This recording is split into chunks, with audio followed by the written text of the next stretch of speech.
তাহলে জুলাই গণ অভ্যুত্থানে নুরুরা অনেক কথা বলছে, রাশেদরা অনেক কথা বলছে, ছাত্রনেতারা অনেক কথা বলছে। পর্দার অন্তরালে অনেকেই থাকে যারা আন্দোলনে, যারা গণ অভ্যুত্থানে ভূমিকা রেখেছিল। তাদের মধ্যে কিছু অংশ আমারও ছিল, কিন্তু আমি কখনো দাবি করিনি, প্রয়োজন হয়নি। আমি এক জায়গায় শুধু বলেছি, যদি আমরা নির্বাসনে না থাকতাম তাহলে হয়তো এটাকে সংগঠিতভাবে সুচারুভাবে পরিচালনা করে একটা সফল পরিণতির দিকে আনা দুষ্কর হয়ে যেত। এটা হচ্ছে আসলে সত্য কথা, বাস্তবতা।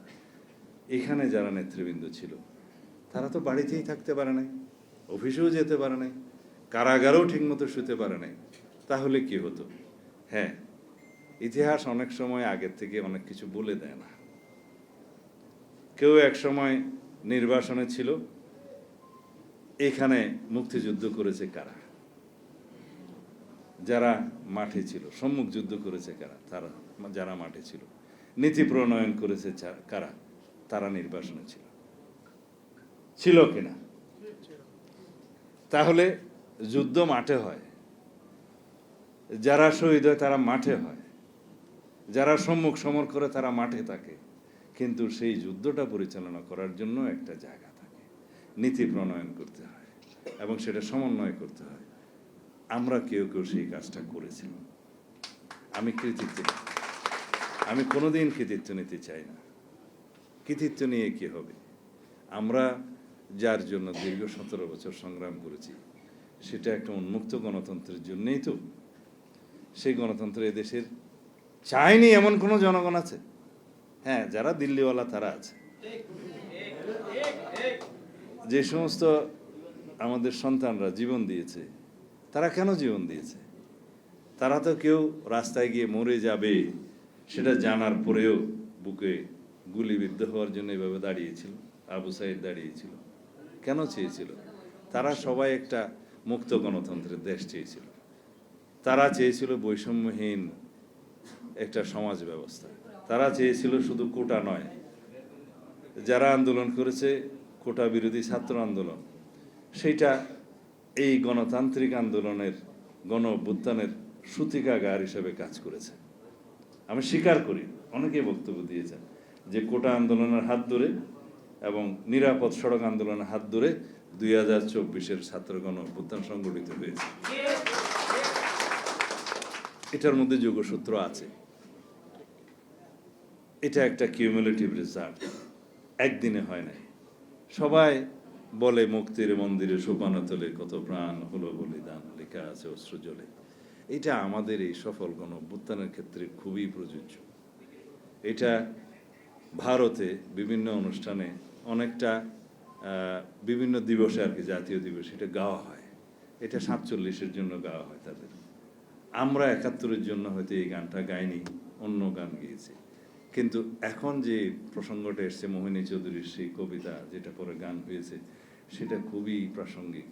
কারণ এখানে দীর্ঘ 17 বছরে দেশনেত্রী বেগম খালেদা জিয়া থেকে শুরু করে শেষ পর্যন্ত যে আমাদের সন্তান শহীদ হয়েছে, তার নাম যেই হোক, অজানা শহীদ হোক, তাদের প্রত্যেকের এই যে কন্টিনিউয়াস ধারাবাহিক রক্তদান, অবদান, ত্যাগ, এগুলো সব কিছুর সমন্বয়ে এই সোপানগুলো তৈরি হয়ে 5ই আগস্ট হয়েছে।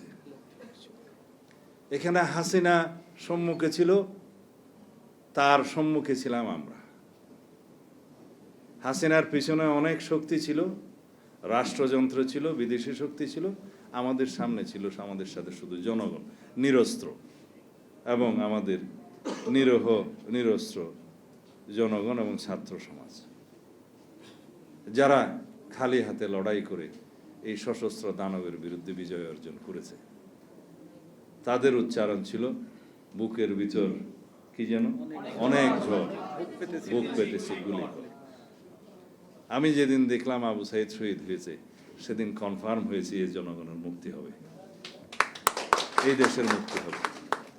যে এই দেশের ছাত্ররা বুকে গুলি নিতে পারে দেশের জনগণের মুক্তির জন্য রাজপথে, সেই দেশের জনগণ অবশ্যই মুক্তি পাবে। সেটা আমার তখন বদ্ধমূল ধারণা হয়েছিল।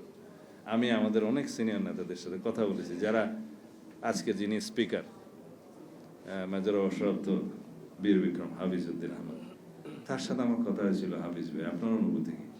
বলে আমি মুক্তিযুদ্ধ করেছি, সমর যুদ্ধ করেছি, আমার সাথে অনেক সহযোদ্ধা ছিল, 5-10 হাত দূরত্বে গুলিতে, বোমায়, গ্রেনেডে মৃত্যুবরণ করেছে, শহীদ হয়েছে। আর শহীদ রাষ্ট্রপতি জিয়াউর রহমানের সাথে প্রত্যক্ষভাবে সেই ফ্রন্টে তিনি ছিলেন। একটু কাছাকাছি এসে গ্রেনেডটা ফুটলে হয়তো তারা উভয়েই শহীদ হয়ে যেতেন। আমি দেখেছি যেখানে যে দেশের মানুষ রক্ত দিতে পারে মুক্তির জন্য, সেই জনগণকে কেউ রুখে দাঁড়াতে পারবে না। আমাকে বলছে তুমি নিশ্চিত হোক, খুব শিগগিরই এই জাতির মুক্তি হবে। এই কথাগুলো আমার মনে আছে। সেই 16 তারিখ, 17 তারিখ, আজকে তো 19 তারিখ, 19-এর শহীদের সংখ্যা সম্ভবত 70-এর বেশি, সবচেয়ে বেশি। আমরা এই এত রক্তদানের মধ্য দিয়ে যে মুক্তি পেয়েছি, যে গণতান্ত্রিক পরিবেশ পেয়েছি, কথা বলার অধিকার পেয়েছি, বাক ব্যক্তির স্বাধীনতা পেয়েছি, একে আমরা সংরক্ষণ করতে হবে। ফ্যাসিবাদ বিরোধী জাতীয় ঐক্য যেটা গড়ে উঠেছে তাকে আরো শক্তিশালী করতে হবে।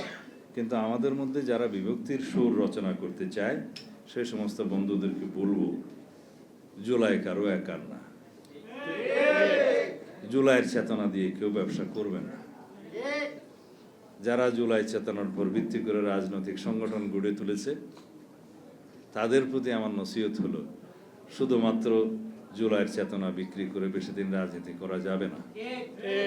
যারা শুধু এমপি মন্ত্রী হওয়ার জন্য, উপদেষ্টা হওয়ার জন্য জুলাইকে ব্যবহার করেছেন, তাদের এখনো সময় আছে যে নতুন বন্দোবস্তের, নতুন রাজনীতির নতুন ধারা প্রণয়ন করার যে অঙ্গীকার তারা করেছে, আমার বন্ধুরা করেছে, তারা যেন নতুন বন্দোবস্তের নতুন ধারাটা মানুষের সামনে প্রকাশ করে, কিন্তু পুরাতন বন্দোবস্তের আদলে নয়। তারা নতুন বন্দোবস্তের রাজনীতি কথা বলে পুরাতন বন্দোবস্তের মতো আওয়ামী বন্ধুদের, যোদ্ধাদের সাথে দেখা করতে যাবে, সেটা সঠিক নয়। সুতরাং জনগণের সামনে তাদেরকে উন্মুক্ত হতে হবে যে নতুন বন্দোবস্তের রাজনীতি কোনটা।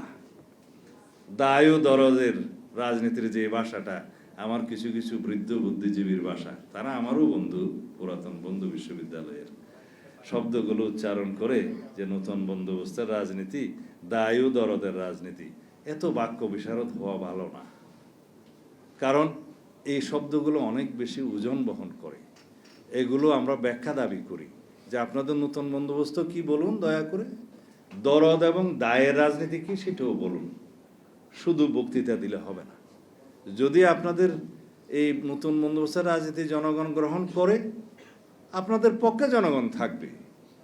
কিন্তু শুধু একটা দল গঠন করে জুলাইয়ের চেতনার ভিত্তিতে এবং এই চেতনাতে ব্যবহার করে যারা 47-এর চেতনার কথা বলে, তাদের কাছে গেলে তো অসুবিধা। এখন আমি বলেছিলাম একদিন সংসদে যে আপনারা তো 47-এও পাকিস্তানের পক্ষে ছিলেন না। এখন 71-এর প্রসঙ্গ যখনই আসে বলে 47, আমরা 47-এ যাই। তো 47-এ তো ছিলেন না আপনারা, 71-এ তো ছিলেনই না। এখন দয়া করে 24-এ থাকেন, তাহলে জনগণ উপকৃত হবে। সব সময় স্রোতের বিপরীতে, জনগণের চাহিদার বিপরীতে বক্তব্য দিয়ে দেশের মানুষকে আর বিভ্রান্ত করা যাবে না। নিজেদের রাজনৈতিক হীন স্বার্থের জন্য আপনারা 47-কেও ব্যবহার করেন, 71-কে অস্বীকার করেন, 24-কে আবার ব্যবহার করবেন, তা হবে না। আমাদের সামনে রাজনীতি পরিষ্কার। আমরা আর কখনো ফ্যাসিবাদের উৎপত্তি চাই না, পরিষ্কার কিনা? আমরা আর কখনো রাজপথে গণতন্ত্রের জন্য রক্ত দিতে চাই না। সেই পরিবেশ আমাদের নিশ্চিত করতে হবে। তাহলে ফ্যাসিবাদ বিরোধী জাতীয় ঐক্যটাকে আমরা ধরে রাখতে হবে। আমাদের মধ্যে দ্বিমত থাকবে, বহুমত থাকবে, সেটা সংসদে থাকবে, সংসদের বাইরে থাকবে, কিন্তু জাতীয় এই প্রশ্নগুলোতে আমাদেরকে ঐক্যবদ্ধ থাকতে হবে। যদি আমরা না থাকি, কেবলই স্বৈরাচারের ফেরার পথটা প্রসারিত হবে। সেটাকে আমরা কেউ চাই?